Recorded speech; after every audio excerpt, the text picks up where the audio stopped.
Connecticut is going to be the first state in the nation to pass GMO labeling, a mandatory GMO labeling bill. This would mandate labels on foods that contain genetically modified ingredients. It passed the Connecticut House on Monday.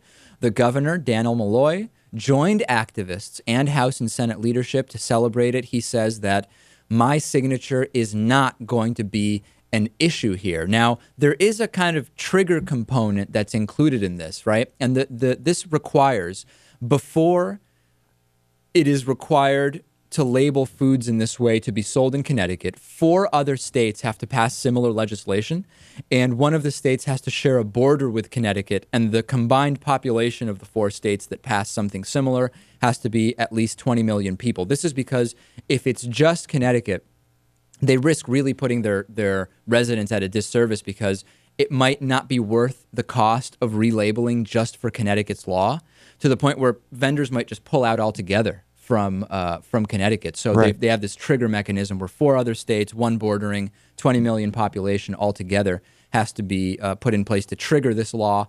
And if it is met, sellers or distributors who sell products containing GMOs that aren't labeled would be subject to a $1,000 a day fine per product, and the Department of Consumer Protection would be able to embargo the products altogether.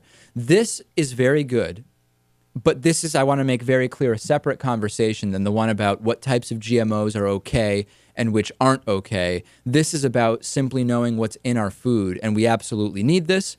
If it becomes normal, right, you could say, well, listen, if all food is GMO, right, then do we really need it labeled that way? That's not the current system. That's not a conversation for right now. This is the right law for now.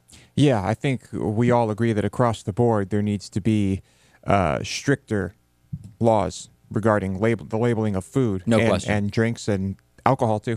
What they're not telling you is that other states, including Massachusetts, are going to have a trigger that says that the law doesn't actually pass until Connecticut enacts its law. So Connecticut will never enact the law. Well, we'll see. I don't know that that's No, actually going I'm to just happen, yeah.